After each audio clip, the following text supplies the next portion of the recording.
दक्षिण तक आसमान से आफत बरस रही है। पहाड़ों के हाल बेहाल हैं। जम्मू कश्मीर के कई इलाके दरिया बन गए हैं, घर बार डूबे हैं। जम्मू में तवी नदी काल बन गई है तो रावी के रास्ते में आने वाले पुल रास्ते सब ध्वस्त हो गए हैं। देखिए आज तक की ग्राउंड रिपोर्ट। मेरे पीछे आप देख सकते हैं कि यहाँ क्षति कितनी ज़्यादा हुई है। जिस प्रकार से लगातार यहाँ 3 दिन तक बारिश हुई, उसके कारण जो बाढ़ आई, देखिए क्षति कितनी हुई है। ये जो पूरा स्थान है, ये एक सड़क थी, लेकिन पूरी तरह से सड़क ढह चुकी है। यहाँ पर गाड़ियाँ भी आप देख सकते हैं मलबे में गिरी हुई है। दरअसल ये तवी नदी के ऊपर वहाँ पुल नंबर 4 देख सकते हैं। इस पुल का एक बड़ा हिस्सा जो है मंगलवार को ढह गया, क्योंकि तवी नदी का जल स्तर काफ़ी बढ़ गया और जो जल है वो पुल के ऊपर तक आ गया। हमने वो भयावह तस्वीरें भी यहाँ देखी, आपको भी हमने वो तस्वीरें दिखाई और आज हम आपको यहाँ की तस्वीरें दिखा रहे हैं कि ये जो सड़क है यहाँ, ये सड़क भी पूरी तरह से अब ढह चुकी है। काफ़ी अधिक क्षति हुई है। यहाँ देखिए गाड़ियाँ जो हैं मलबे में पड़ी हुई हैं। हालांकि तवी नदी का जल स्तर जो है अब कम हो गया है, लेकिन मंगलवार को जिस प्रकार से यहाँ बाढ़ आई, तवी नदी मंगलवार को उफान पर थी और उसके कारण जो आसपास के इलाके हैं वहाँ बाढ़ आ गई और साथ ही में जो सड़कें हैं वो धंस गई। यहाँ देखिए इस सड़क की हालत देखिए, मैं आपको तस्वीरें दिखा रहा हूँ। इस सड़क में अभी भी यहाँ दरारें हैं और कभी भी ये हिस्सा जो सड़क का है ये कभी भी गिर सकता है। ये देखिए, ये दरारें देखिए सड़क पर। तो आप कल्पना कीजिए कि स्थिति कितनी भयावह हो गई थी यहाँ पर मंगलवार को। और अभी भी जो क्षति है उसकी तस्वीरें देखी जा सकती हैं कि यहाँ पर क्या हुआ है। तबाही का मंजर देखिए आप। इस सड़क का लगभग जो बड़ा हिस्सा है पूरी तरह से ढह चुका है। वहीं पर अगर हम देखें जो तवी नदी के ऊपर पुल नंबर 4 है, उसका भी बड़ा हिस्सा जो है नदी में बह गया, बाढ़ के पानी से बह गया। और यहाँ पर हाहाकार मंगलवार को देखा गया, हाहाकार हुआ, लोग त्राही त्राही करने लग गए। और साथ ही में जो तवी नदी के किनारे कई रिहायशी इलाके हैं यहाँ निचले इलाकों में, वहाँ पर कई मकान बह गए, कई मकान ढह गए और लोगों ने अपने मकानों को खो दिया। कुल्लू मनाली हाईवे पर भी सैलाब की मार पड़ी है और कई जगह पर सड़कें तबाह हो गई हैं और जगह जगह मलबे का अंबार है। बारिश ने हिमाचल प्रदेश में कहर बरपा दिया है और पूरे फ्लड्स जो हैं वो आ गए हैं। हाईवे जगह जगह से टूट गया है। हम कुल्लू मनाली हाईवे के ऊपर हैं और आप देख सकते हैं ये हालात हैं कुल्लू मनाली हाईवे का। एक टोल प्लाजा है जो पूरी तरह जो है ये इसके आसपास पानी चल रहा है रिवर ब्यास का, और इस तरह लग रहा है कि ये हाईवे जो है ये पूरी तरह एक नदी में तब्दील हो गया है। इस तरफ अगर आप देखें विजुअल्स, जहां मैं खड़ा हूं कितना पानी तेज यहां से जा रहा है और ये पूरा हाईवे आप देख सकते हैं। जिस तरफ अब कैमरा है उस तरफ कुल्लू है और जहां ये टोल प्लाजा था उस तरफ मनाली है। तो कितनी स्पीड से और कितनी तेजी से ये ब्यास रिवर का पानी जो है वो यहाँ बढ़ रहा है और टोटली एरिया जो है वो पूरा बुरी तरह इनंडेट हो चुका है।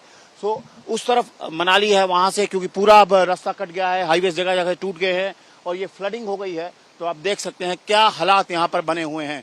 लोकल लोग हैं हमारे साथ, बात करेंगे उनसे। क्या हुआ और कब हुआ था यहाँ? ये जी परसों 2-3 दिन पहले यहाँ पर जब मनाली में बादल फटा, फोजल नाले में बादल फटा और 3-4 नालों में बादल फटा तो नदी का जल स्तर बहुत बढ़ गया और इसके कारण ये जो सारा रोड पूरा तोड़ के ये नदी से सीधा टोल प्लाजा। कौन सा गाँव है? ये डोल नाला पड़ा जी, डोबी के पास पड़ता है। डोलू नाला जगह है इसका, जगह का नाम।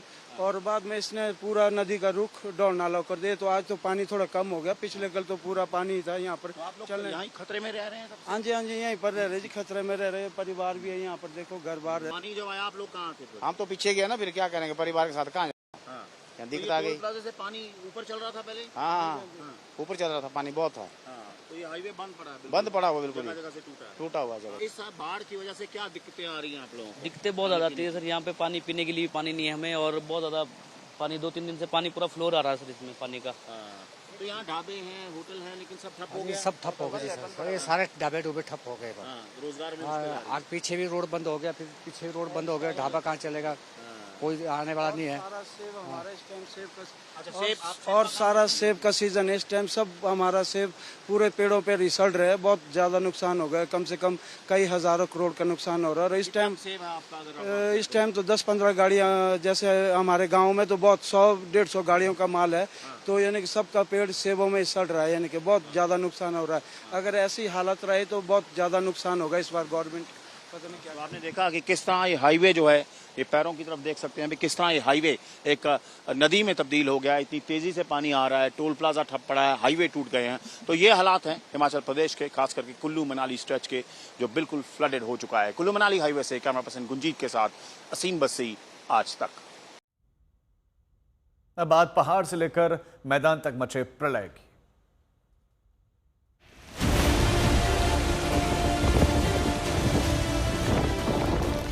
फटता आसमान,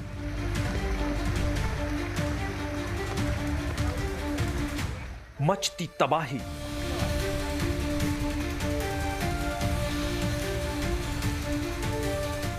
उफनते नदी नाले,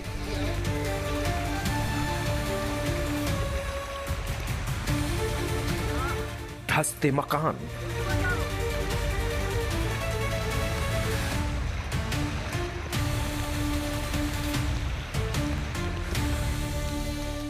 ढहते पुल,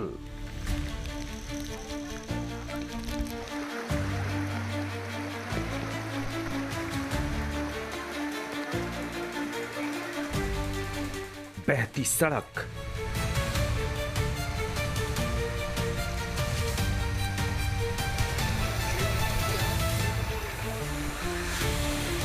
ढहती पहाड़ियां,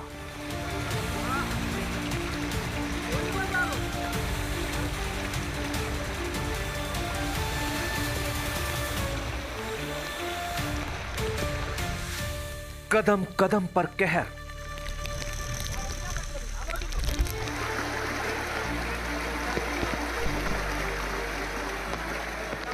दर्द का दरिया।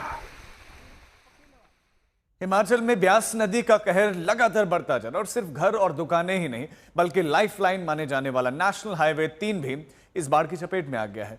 कुल्लू से मनाली को जोड़ने वाला यह हाईवे लगभग 7 जगहों पर टूट चुका है।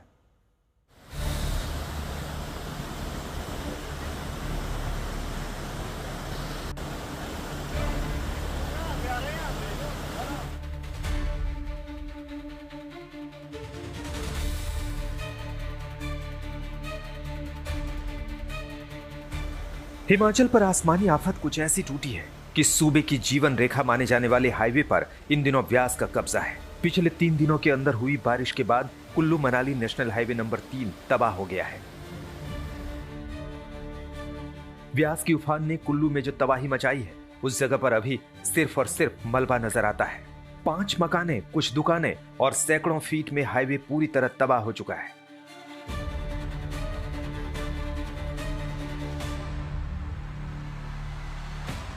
बाढ़ और बारिश ने हिमाचल प्रदेश में कहर बचाया है और खास करके कुल्लू मनाली की बात करें तो आप देख सकते हैं किस तरह हाईवेज यहाँ पर टूट गए हैं।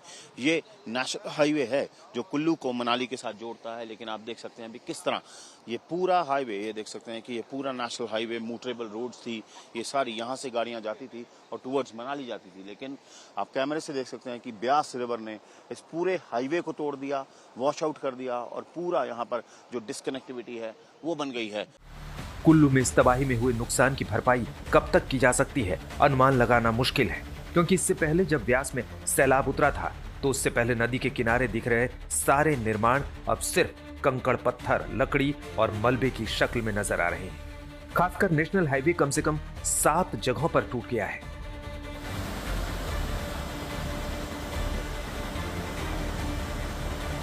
कुल्लू में काफ़ी हमारे मेरे वार्ड नंबर 1 रामशिला से ही हूँ और यहाँ पर अभी तीन मकान थे, वो सारे बह गए। और आगे अपना जो है वैष्णो मंदिर के पास आगे जाओ आप, टोल प्लाजा जो आगे है पूरा ही रोड बह गया है। वहाँ तो बड़ी रोड कब बनेगा।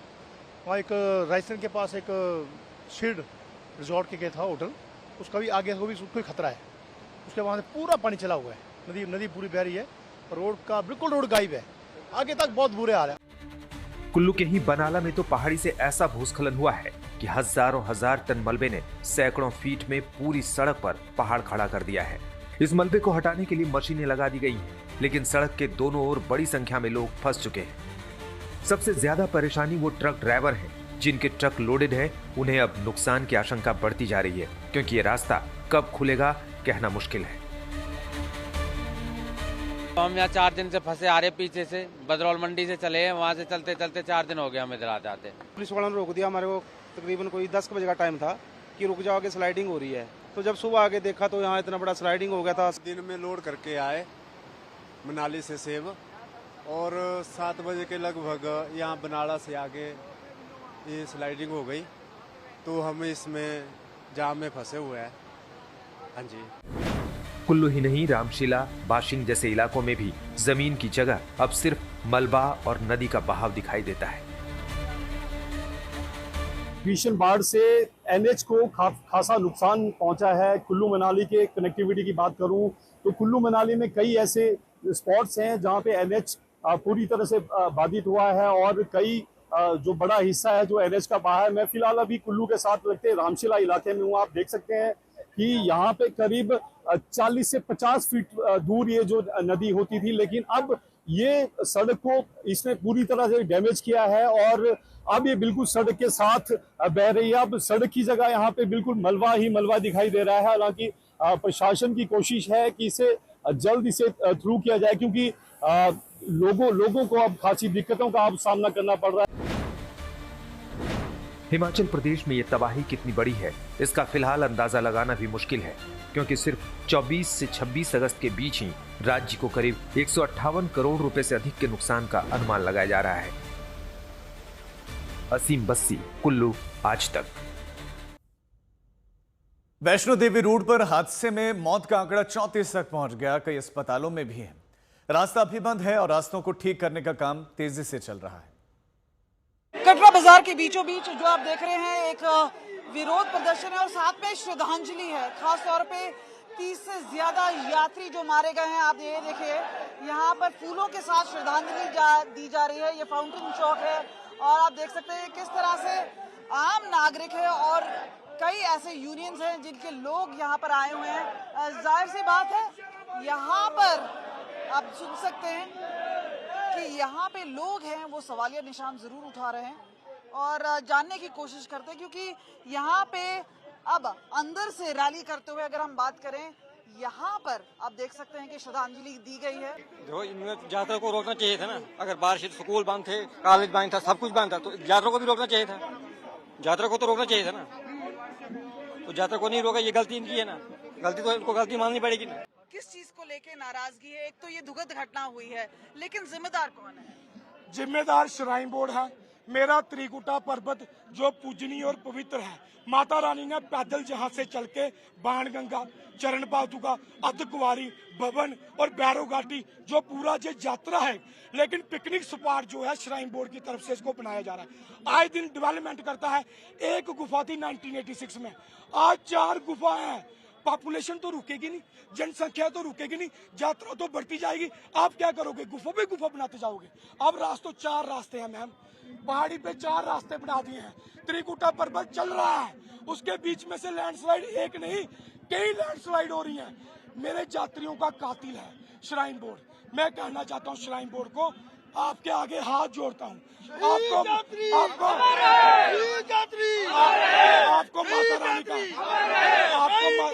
आपको माता रानी का वास्ता। जो यात्री मरे हैं, किसी की मां गुम हो गई है, किसी बच्चे के बाप गुम हो गया, किसी माँ की बच्चा पूरा पहचान में नहीं आ रहा है। 26-33 लाशें खुद उठाई हाथों से। यात्रियों को हम अपना भगवान मानते हैं। अगर यात्रियों के साथ कुछ होता है तो हम समझते हैं कि वो त्रासदी हमारे ऊपर आई है। इस चीज की जिम्मेवारी कौन लेगा? इसको नाम दिया गया कि क्लाउड ब्रस्ट हुआ है। आप वहां पे पता करके देखिए, वो वीडियोस देखिए, क्या क्लाउड ब्रस्ट है। इस पहाड़ी के साथ जो खिलवाड़ किया जा रहा है, 1 गुफा, 2 गुफा, 3 गुफा, रोप वे का काम, उसमें खड्डे निकाल के जेसीबी लगा के पूरी की पूरी पहाड़ी को, आप भी जानते हैं, आपके चैनल ने बताया कि हिमालय रेंज जो है ये नौजवान पहाड़ है, इसके साथ खिलवाड़ मत करो। और जहाँ पे तो बार बार इनको बोला गया है, और हमने 8 दिन कटरा को बंद रखा इसी सिलसिले में कि नेचर के साथ खिलवाड़ मत करो। आज ये लोग जो हैं ये अपनी जिम्मेदारी को निकाल के चले गए कि क्लाउड ब्रस्ट हो गया, कंपनसेशन अनाउंस कर दिया। वो भी जो लोग जिनकी डेथ हुई है उनके लिए मिनिमम 9 लाख रुपया कंपनसेशन अनाउंस किया, और जो घायल हुए हैं उनके लिए कुछ भी नहीं बोला गया। हमारी नाराजगी ये है कि इसकी नेचर्स के साथ खिलवाड़ नहीं होना चाहिए और जिम्मेदारी तय होनी चाहिए। आपको बता दें कि यहाँ पर जो लोग का जवाब, आपको पीछे से नारेबाजी सुनाई दे रही होगी। यहाँ पर जाहिर सी बात है श्राइन बोर्ड के खिलाफ नारेबाजी इस वक्त लगातार चल रही है, लेकिन बात यही है कि अगर अकाउंटेबिलिटी है, रिस्पॉन्सिबिलिटी है, तो ये किस पे फिक्स होती है और क्या ये एक बहुत बड़ी चूक है और कौन इसके लिए जिम्मेदार है। कैमरा पर्सन गिरीश के साथ कमलजीत संधू, कटरा, आज तक। तो 5 नदियों का सूबा पंजाब भी पानी पानी है। गुरदासपुर में तो कई इलाके डूब गए हैं, कई गांव टापू बन गए हैं। पंजाब में क्योंकि फ्लड्स की भारी मार है, भारी बारिश हो रही थी पिछले कुछ दिनों से, ब्यास भी उफान पर है और हम इस वक्त बाउपुर एरिया में है, जो कि सुल्तानपुर लोधी में। आप देख सकते हैं कि किस तरह फ्लडिंग हुई है। ये पूरा एरिया जो बाउपुर का एरिया है, जहां पर आप देख सकते हैं कि बहुत ज्यादा फ्लडिंग हुई है। 15 से 16 गांव जो हैं वो इफेक्ट हुए हैं, पॉपुलेशन इफेक्ट हुई है और हजारों एकड़ जो फसल है वो बिल्कुल डूब चुकी है। ये रास्ता जो था, एक टाइम पे लोग इसी से जाते थे, लेकिन आप देख सकते हैं कि कितना ज्यादा पानी है कि हमें इस वक्त किश्ती से जाना पड़ रहा है, बोट के जरिए जाना पड़ रहा है, क्योंकि हैवी इनंडेशन है, बहुत ज्यादा फ्लडिंग है और दूर दूर तक आप देख सकते हैं, जहां तक आपकी नजर आती है पानी ही पानी आपको नजर आता है। लेकिन पंजाब में चाहे वो तरन तारण डिस्ट्रिक्ट हो, गुरदासपुर हो, कपूरथला हो, कई इलाके हों, उनमें हैवी फ्लडिंग इस वक्त हुई है और आप दूर दूर से देख सकते हैं, जहां तक नजर जाती है कि 15 से 16 गांव जो हैं इसमें बुरी तरह डूब चुके हैं। उससे वहाँ स्कूल्स भी हैं, पॉपुलेशन भी है, लेकिन सब इम्पैक्ट हुआ है। इस बार ये सिचुएशन यहाँ पर बनी है। लेकिन जो बारिश है उसने काम ज़्यादा ख़राब किया और ज़्यादा ख़राब किया, और इसी वजह से जो मौसम की मार जो पड़ी है वो लगातार लोगों की दुविधा जो है वो बढ़ा रही है।